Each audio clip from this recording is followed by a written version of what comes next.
আপনি যে ভদ্র সেটা প্রমাণ করার জন্য ৩টে জায়গায় চুপ থাকতে হয়। কী, কী জায়গায় চুপ থাকতে হয় জেনে নিন। প্রথমটা হচ্ছে আপনি যখন কারো সাথে কথা বলছেন, তখন অপর দিকের মানুষটা কী বলছে আগে সেটা পুরোটা শুনে নিয়ে তারপর আপনি আপনার কথাটা বলুন।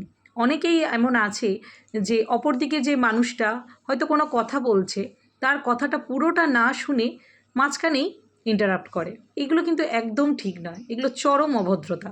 আগে তার কথাটা পুরোটা শুনে নিন, তারপর আপনি আপনার কথাটা বলুন। দ্বিতীয়টা হচ্ছে আপনার কাছে যখন কেউ সুখের বা কোনো দুঃখের কিছু শেয়ার করতে এসছে, তো আপনি আগে তার কথাটা পুরোটা শুনে নিন। অনেকেই আছে কি যে যখন তার সাথে কেউ হয়তো সুখের কিছু শেয়ার করছে, তখন মাঝখান থেকে নিজের সুখের কথাগুলো তারা শেয়ার করতে শুরু করে দেয়।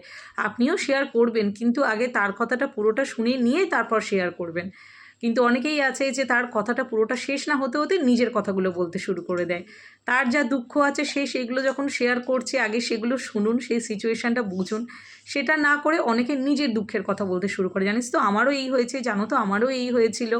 এই জিনিসগুলো চরম অভদ্রতা। এই জিনিসগুলো কিন্তু একদম ঠিক না। আর তৃতীয়টা হচ্ছে আপনি যদি কারোর সম্বন্ধে ভালো কোনো কথা বলতে না পারেন, তাহলে খারাপ কথাও বলবেন না।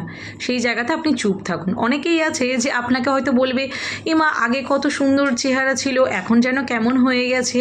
যদি মোটা হয়ে যান তাহলে এসে বলবে, মা আগে কত সুন্দর ছিলিস, এখন মোটা হয়ে গেছিস। আবার রোগা হয়ে গেলে বলবে যে মা কেমন শুকনো শুকনো লাগছে, আগে তো বেশ সুন্দর ছিল।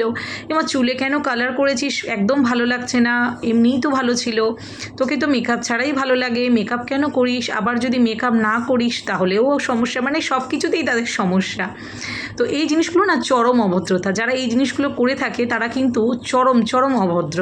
তো এই জিনিসগুলো কিন্তু একদম করবেন না।